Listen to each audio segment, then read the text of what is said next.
بسم اللہ الرحمن الرحیم۔ مسلم دنیا میں دریائے فرات صرف ایک دریا نہیں بلکہ اسے قرب قیامت کو ظاہر کرنے والی نشانیوں میں سے ایک نشانی سمجھا جاتا ہے۔ دریائے فرات صرف ایشیا کا عظیم ترین دریا نہیں بلکہ مغربی ایشیا کا سب سے طویل دریا ہے۔ حضور نبی کریم صلی اللہ علیہ وآلہ وسلم نے خود دریائے فرات کے بارے میں حیران کن پیشن گوئیاں کی ہیں، جن میں سے بلا شبہ ایک درست ثابت ہو چکی ہے اور دوسری مستقبل قریب میں انشاءاللہ وقوع پذیر ہو جائے گی۔ اس دریا کے بارے میں کئی احادیث موجود ہیں۔ دریائے فرات کے بارے میں کہا جاتا ہے کہ اس کا پانی جنت سے بہنے والی نہر سے آتا ہے جو 7ویں آسمان پر موجود ایک بہت بڑے درخت سدرۃ المنتہا کی جڑوں سے آ رہا ہے۔ سائنٹیفکلی آج یہ بات ثابت کرنا مشکل ہے کہ 7 آسمانوں پر موجود یہ پانی زمین کے اندر کیسے پہنچ رہا ہے۔ یہ بات تو اللہ ہی بہتر جانتا ہے۔ اس دریا کو مختلف مذاہب میں مختلف اہمیت حاصل ہے۔ اس دریا سے سونے کے پہاڑ کے زائل ہونے کی پیشن گوئیاں موجود ہیں۔ یہ بھی کہا جاتا ہے کہ قیامت کے قریب کی نشانیوں میں سے ایک عظیم نشانی یہ بھی ہوگی کہ دریائے فرات پوری طرح سوکھ جائے گا۔ 1500 سال سے صرف مسلمان ہی نہیں، دوسرے مذاہب کے لوگ بھی اس انتظار میں ہیں کہ مشرقی ترکی سے نکلنے والا عظیم دریا جو ترکی، شام اور عراق سے گزرتا ہوا 2800 کلومیٹر کا طویل فاصلہ طے کرتا ہے، ایک خلیج فارس میں شامل ہو جاتا ہے۔ کیا یہ واقعی خشک ہو سکتا ہے؟ بلکہ نبی کریم صلی اللہ علیہ وآلہ وسلم نے دریائے فرات کے بارے میں آنے والے وقت میں پیش آنے والے واقعات کا بتایا ہے، اور اس دور میں اگر ہم موجود ہوں تو ہمارا رد عمل کیا ہونا چاہیے۔ حضرت ابو ہریرہ رضی اللہ تعالیٰ عنہ کہتے ہیں کہ رسول کریم صلی اللہ علیہ وآلہ وسلم نے ارشاد فرمایا، جلدی وہ زمانہ آنے والا ہے جب دریائے فرات سونے کا خزانہ برآمد کرے گا، یعنی اس کا پانی خشک ہو جائے گا اور اس کے نیچے سے سونے کا خزانہ برآمد ہوگا۔ بس جو شخص اس وقت وہاں موجود ہو اس کو چاہیے کہ اس خزانے میں کچھ نہ لے۔ اس خزانے میں سے کچھ لینے کی ممانعت اس بنا پر ہے کہ اس کی وجہ سے تنازع اور قتل و غارت کی صورتحال پیدا ہو جائے گی، اور بعض حضرات نے لکھا ہے کہ اس خزانے میں سے کچھ بھی لینا اس لیے ممنوع ہے کہ خاص طور پر اس خزانے میں سے کچھ حاصل کرنا آفات اور بلاؤں کے اثر کرنے کا موجب ہوگا، اور ایک طرح سے یہ بات قدرت کی نشانیوں میں سے ایک نشانی۔ بعض حضرات نے یہ لکھا ہے کہ اس ممانعت کا سبب یہ ہے کہ وہ خزانہ مکروہ مال کے حکم میں ہوگا جیسا کہ قارون کا خزانہ، لہٰذا اس خزانے سے فائدہ حاصل کرنا حرام ہوگا۔ حضرت ابو ہریرہ رضی اللہ تعالیٰ عنہ کہتے ہیں کہ رسول کریم صلی اللہ علیہ وآلہ وسلم نے فرمایا، قیامت اس وقت تک نہیں آئے گی جب تک دریائے فرات سونے کا پہاڑ برآمد نہ کرے۔ لوگ اس کی وجہ سے یعنی اس دولت کو حاصل کرنے اور اپنے قبضے میں لینے کے لیے جنگ اور قتل و غارت کریں گے۔ بس ان لوگوں میں 99% مارے جائیں گے، اور ہر شخص یہ کہے گا کہ شاید میں زندہ بچ جاؤں اور مقصد میں کامیاب ہو جاؤں، یعنی ہر شخص اس امید پر لڑے گا کہ شاید میں ہی کامیابی حاصل کر لوں اور اس دولت پر قبضہ جما لوں۔ چنانچہ 99% لوگ اس امید میں اپنی جان گنوا بیٹھیں گے۔ دریائے فرات براعظم ایشیا میں واقع ہے۔ فرات کا عظیم سفر ترکی کے جنوب مغرب سے شروع ہوتا ہے۔ جب یہ دریا ترکی سے شروع ہوتا ہے تو یہ 2 دریاؤں دریائے دجلہ اور دریائے فرات میں سے ایک ساتھ بہتا ہے۔ پھر یہ دریا مشرق میں الگ الگ تاہم ایک ہی ساتھ رہتے ہیں، یعنی درمیان میں یونان کے قدیم علاقے کی تہذیب اور وادی آ جاتی ہے، جبکہ اس کی دونوں جانب ایک حاشیے کی مانند یہ دونوں دریا بہتے ہیں۔ یہ دونوں دریا ترکی میں مشرق کی جانب سے تقریباً 50 میل تک کا سفر ایک ساتھ طے کرتے ہیں۔ پھر یہ دریا یہاں سے جنوب مشرق سے ہوتا ہوا شمالی سیریا اور عراق سے ہوتا ہوا عین خلیج فارس تک جا پہنچتا ہے۔ دریائے فرات کی کل لمبائی 1740 میل یا 2800 کلومیٹر ہے۔ دریائے فرات اور دریائے دجلہ کی وجہ سے عراق کا قدیم نام ابو نہرین تھا، جس کا مطلب ہے 2 نہریں۔ ہزاروں سالوں سے یہ 2 دریا اپنے دوش پر بہہ رہے ہیں، جو کہ عراق کے خطے کی تہذیب اور زرخیزی کی علامت ہے۔ ان دونوں دریاؤں کے کنارے پر تاریخ میں کئی ریاستیں آباد ہوئی۔ اس کی بڑی وجہ اس علاقے کی بے انتہا زرخیزی ہے، اور ہر قوم اس علاقے پر اپنے قدم جمانا چاہتی تھی اور اسی بنا پر ایک دوسرے کو آباد اور برباد کرتے رہے۔ یہی وجہ ہے کہ دجلہ اور فرات کا درمیانی آبادی حصہ کئی قدیم تہذیبوں کی پیدائش کا منہ بولتا ثبوت ہے۔ ان میں علماء، بابل، سمیر اور کئی دیگر اقوام قابل ذکر ہیں۔ یہاں کئی مذاہب سے منسلک افراد آباد ہوئے۔ دریائے دجلہ اور فرات دینی، سیاسی اور تجارتی حکمت عملی کے لحاظ سے اہمیت کا حامل ہے۔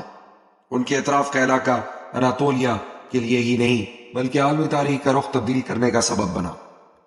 ماضی سے مستقبل تک یہ علاقے ایک دوسرے سے گھل مل گئے ماضی قدیم میں انسان ان دونوں دریاؤں کے کناروں پر موجود چٹانوں کو تراش کر وہاں غار بناتے اور ان کی دیواروں کو تراش کر اپنی معلومات کو وہاں کندہ کرتے، اس لیے تاکہ آنے والی نسلوں کو اپنی تہذیب سے روشناس کروا سکے۔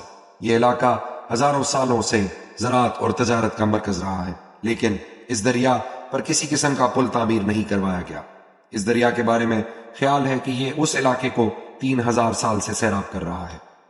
صحیح مسلم کی حدیث نمبر 2894 میں حضرت ابو ہریرہ روایت کرتے ہیں کہ حضور کریم صلی اللہ علیہ وآلہ وسلم نے فرمایا، قیامت اس وقت تک برپا نہ ہوگی جب تک دریائے فرات سے ایک سونے کا پہاڑ ظاہر نہ ہو جائے۔ پہاڑ کے سونے کو حاصل کرنے کے لیے جنگیں کریں گے، جس کے نتیجے میں 99% لوگ قتل ہو جائیں گے۔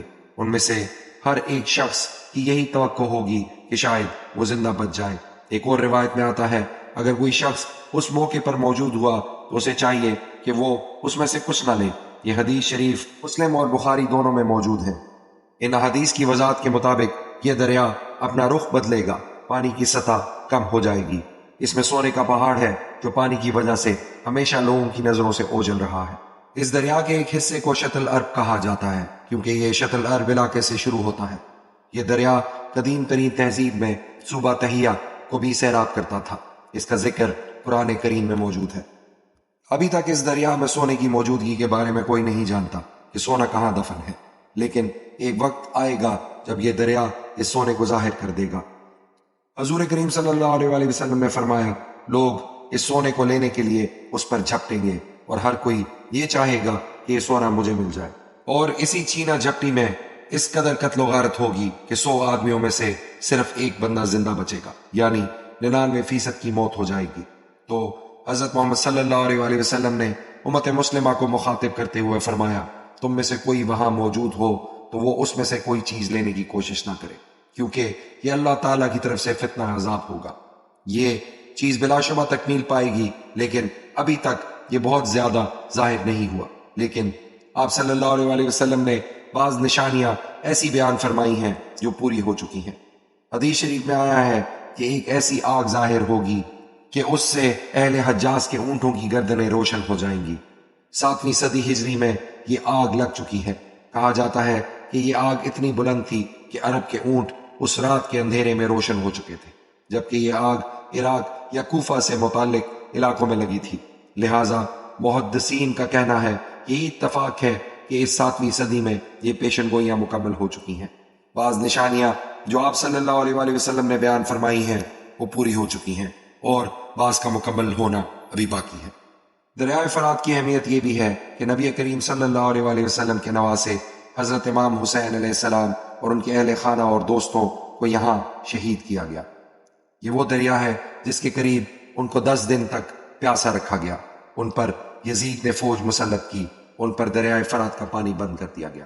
10 دن تک حضور کریم صلی اللہ علیہ وآلہ وسلم کے خاندان کے لوگ اور ساتھی پیاسے رہے، اور محرم کے 10ویں دن اس مقام پر حضرت حسین رضی اللہ تعالیٰ عنہ اور ان کے ساتھیوں کو شہید کر دیا گیا۔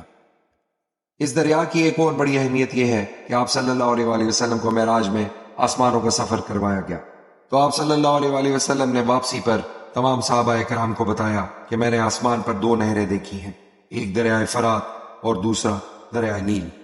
ترکی اور شام نے دریائے فرات پر بہت سارے ڈیمز بنا رکھے ہیں، جس کی وجہ سے اس کے پانی کا لیول مسلسل کم ہو رہا ہے۔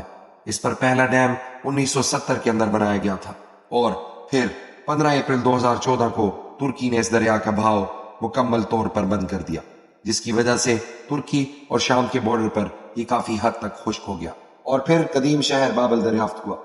بابل شہر کیونکہ پرانی حکومتوں کا مرکز تھا، لہٰذا کچھ لوگوں کو امید ہے کہ یہاں پر دفن کوئی بہت بڑا سونے کا خزانہ شہر کے نیچے موجود ہو سکتا ہے۔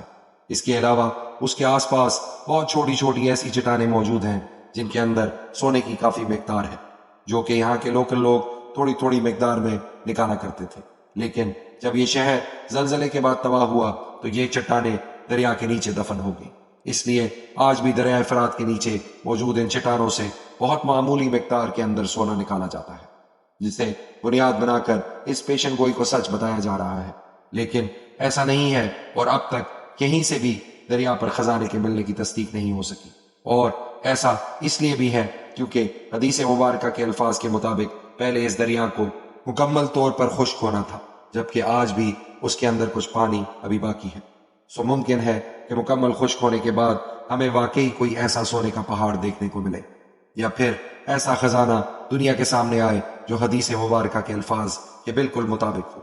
اگر دریائے فرات اسی سپیڈ کے ساتھ مستقبل کے اندر خشک ہوتا رہا تو ہمیں یہ عمل 1 سے 2 سال کے اندر ہی مکمل ہوتا دکھائی دے گا۔ بہرحال دریائے فرات کے خشک ہونے اور اس میں سونے کا پہاڑ ظاہر ہونے کی پیشن گوئیوں کے ظہور کے منتظر لوگ اس قدر بے چین ہیں کہ جب عراق میں تیل دریافت ہوا تو وہ سونے کے پہاڑ کی اپنے الفاظ میں تشریح کرنے لگے۔ ان کے نزدیک چونکہ دنیا تیل کو کالا سونا بھی کہتی ہے، اس لیے سونے کے پہاڑ والی پیشن گوئی سے مراد یہی کالا سونا تھا۔ اس کو بنیاد بناتے ہوئے کئی مذہبی اسکالرز نے امام مہدی کے ظہور کی پیشن گوئیاں بھی کرنا شروع کر دی، جو خام خیالی ثابت ہوئی۔